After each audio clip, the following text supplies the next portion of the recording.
Halo semuanya, Assalamualaikum warahmatullahi wabarakatuh. Kembali lagi di channel tips tutorial. Jadi kali ini aku akan membahas seputar SMS penipuan dan bagaimana cara kita melaporkan SMS tersebut ke pihak-pihak yang menanganinya seperti OJK. Oke, langsung saja kita masuk. Ini caranya. Aku masuk di Google ya, dan ini aku buka penipuan SMS. Kemudian aku buka yang sering dapat SMS penipuan ini. Oke, di sini kita bisa membacanya. Sering dapat SMS penipuan, ini caranya lapor ke OJK. Pesan atau SMS palsu dari nomor tak dikenal kembali merebak. Si pelaku mengirim pesan bahwa nomor rekeningmu menang undian dengan hadiah menggiurkan dan meminta mentransfer sejumlah uang ke nomor rekening tertentu. Bisa kita baca di sini ya teman-teman. Contoh bunyi pesannya itu seperti ini: kirim saja ke rekening atas nama si ini, atau contoh lain sebagai nasabah yang terhormat, rekening Anda dinyatakan resmi mendapat hadiah dari Berkah BRI Point dan kode cek Anda 0 sekian sekian sekian. Untuk infonya klik Berkah BRI Point blogspot.com. Jika baru 1 atau 2 kali menerima SMS spam seperti ini mungkin masih bisa dimaklumi, tapi coba kalau pesan tersebut terkirim setiap hari ke ponsel kamu, pasti akan sangat mengganggu. Tanpa disadari kamu sedang menjadi target penipuan dengan modus transfer dana melalui SMS. Waspadalah. Heboh SMS mama minta pulsa itu pernah marak sekitar tahun 2011 dan sangat-sangat menghebohkan pastinya ya. Guna mengurangi kasus ini, Badan Regulasi Telekomunikasi Indonesia (BRTI) meminta pihak operator memblokir nomor-nomor ponsel yang digunakan untuk menipu korban.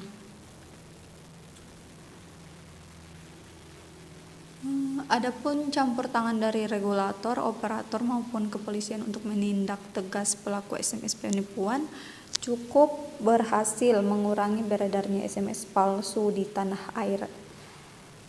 Sayangnya tidak berlangsung lama SMS meresahkan itu muncul lagi dan menghantui masyarakat.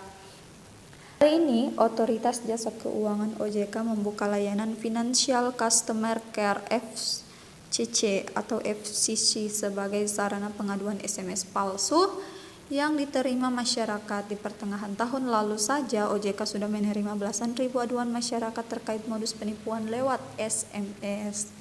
Ini contoh SMS-nya ya, kalian bisa lihat di sini. Sebagai nasabah yang terhormat, rekening Anda dinyatakan resmi. Itu salah satu dari contoh SMS penipuan.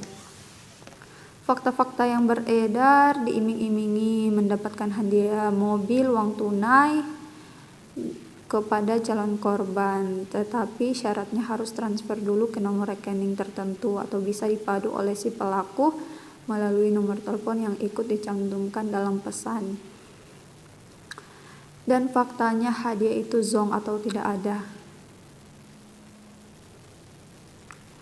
Dan kamu pasti akan mengira pesan itu berasal dari lawan transaksimu, padahal itu bukan. Faktanya banyak dari pelaku SMS penipuan sengaja membuat rekening palsu dengan menggunakan identitas abal-abal. Saat ini marak modus pelaku kejahatan meminjam identitas asli orang lain untuk membuka rekening tabungan di bank dengan memberikan imbalan uang, tapi ternyata rekening itu dipakai pelaku untuk menampung uang hasil kejahatan penipuan. Tapi jangan khawatir, ada beberapa hal yang bisa dilakukan perbankan untuk membatasi ruang gerak penipu. Bank bisa menunda transaksi paling lama 5 hari. Dan juga jika didapatkan menggunakan dokumen palsu, maka akan ditangani. Bila penundaan transaksi telah berlangsung selama 5 hari, bank berhak menolak transaksi tersebut. Bila ada dugaan penipuan, sebagai upaya pencegahan, bank wajib menolak pembukaan rekening bagi nasabah yang diduga menggunakan dokumen palsu atau memberikan informasi yang diragukan kebenarannya. Hukum pidana untuk SMS penipuan. Jadi ini ada beberapa hukum pidana ya. Yang pertama, pengirim SMS undian abal-abal. 2, pura-pura menjadi customer service lalu meminta uang. 3, pura-pura jadi driver ojek online lalu minta ditransfer sejumlah saldo. Atas tindakan tersebut di atas, jika terbukti di pengadilan, maka pelaku dapat dijerat dengan pidana penjara maksimal 20 tahun. Dasar hukum penipuan SMS palsu adalah sebagai berikut. Pasal 28 1 Undang-Undang Nomor 19 Tahun 2016 tentang Informasi dan Transaksi Elektronik. Pasal 378 KUHP, pasal 82 dan 85 Undang-Undang Nomor 3 Tahun 2011 tentang transfer dana, pasal 345 dan 10 Undang-Undang Nomor 8 Tahun 2010 tentang pencegahan dan pemberantasan tindak pidana pencucian uang. Satu hal yang penting, pelaku kejahatan penipuan via SMS dapat dijerat dengan pasal 28 Ayat 1 Undang-Undang Informasi dan Transaksi Elektronik ITE. Ancamannya tidak main-main, hukuman penjara paling lama 6 tahun atau denda 1 miliar. Coba bayangkan di denda 1 miliar bagaimana coba.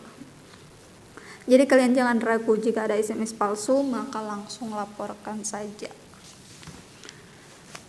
Cara lapor SMS palsu via Facebook. Kamu tidak perlu bingung lagi untuk melaporkan segala bentuk SMS penipuan berupa pengiriman uang ke rekening tertentu ke layanan FCC OJK. Caranya mudah. Screen capture atau screenshot nomor rekening dalam SMS penipuan. Laporkan scan capture tersebut melalui email layanan konsumen OJK. Selain email, bisa juga menghubungi 1500655. Ingat ya, harus ada bukti nomor rekening dan nama bank untuk dapat ditindaklanjuti oleh OJK. Melalui bank tersebut akan membekukan sementara rekening si penipu. Dengan demikian membantu juga orang lain terhindar dari risiko penipuan di kemudian hari. OJK juga bekerja sama dengan Kementerian Komunikasi dan Informatika Kominfo untuk memblokir nomor seluler yang digunakan sebagai alat operasi kejahatan. Selain lewat layanan konsumen OJK, masyarakat bisa menyampaikan aduan SMS penipuan melalui surat elektronik yang disediakan Kominfo, yaitu aduan konten email Kominfo Go.id. Laporan SMS penipuan di Kominfo juga bisa melaporkan secara langsung apabila terjadi SMS penipuan terhadap kamu atau keluarga kamu. Bentuk spam seperti apa yang dapat kamu laporkan? Panggilan telepon atau pesan SMS bersifat mengganggu dan atau tidak dikehendaki dalam segala bentuk spam, seperti permintaan untuk segera mengurus pembayaran atau transaksi tertentu, permintaan untuk mentransfer uang, pemberitahuan bahwa kamu menjadi pemenang kuis atau undian tertentu. Begini alur penanganan pengaduan pelanggan dari Kominfo.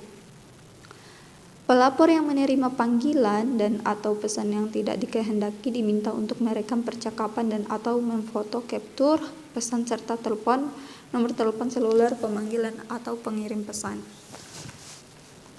Pelapor juga membuka layanan Kominfo Go.id dan mengklik menu aduan BRTI. Pelapor diwajibkan untuk mengisi data diri, yaitu nama, alamat, nomor telepon. Pelapor juga diminta untuk memilih pengaduan pada kolom pengaduan atau informasi, kemudian menulis isi aduannya. Setelah itu, pelapor mengklik tombol mulai chat. Pelapor akan dilayani oleh petugas helpdesk dan diminta untuk melampirkan bukti rekaman percakapan atau foto pesan yang diindikasi penipuan. Pelapor mengirimkan nomor telepon seluler, mobile subscribe. Pelapor yang telah terregistrasi dengan benar dan berhak serta rekaman percakapan dan atau foto pesan ke akun Twitter BRI. Petugas helpdesk melakukan verifikasi dan analisis percakapan dan atau pesan yang telah dikirim. Petugas helpdesk membuat tiket laporan ke dalam sistem Smart BPI. Seperti itu ya. Dan dalam waktu 1x24 jam akan diblokir nomor tersebut. Dan nomor telepon tersebut akan diblokir. Sini ya, bisa kita baca diblokir. tidak akan lagi bisa melakukan tindakan-tindakan penipuan. Tips agar terhindar dari SMS penipuan: jangan menunggu semakin banyak korban SMS tipu-tipu. Pastikan selalu mengecek kembali nomor rekening serta nama yang tertera dalam SMS sudah benar dengan sesuai dengan rekening tujuan kamu sebelum bertransaksi. Tolak permintaan identitas diri dari orang yang tidak kamu kenal, apalagi untuk keperluan membuka rekening yang selanjutnya tidak kamu gunakan. Abaikan saja SMS dari nomor yang tidak dikenal yang dikirim di ponsel kamu. Jangan mentransfer uang sepeser pun ke nomor rekening tertentu. Jangan menelpon balik nomor si pengirim dan jangan mengklik link apapun yang diperintahkan dalam SMS abal-abal tersebut. Konfirmasi kebenaran pesan, misalnya SMS berhadiah dari bank tertentu, bisa langsung menghubungi call center bank terkait. Namun biasanya jika menangani sebuah program undian berhadiah dari bank, maka pihak bank akan langsung menghubungi atau menemui nasabah.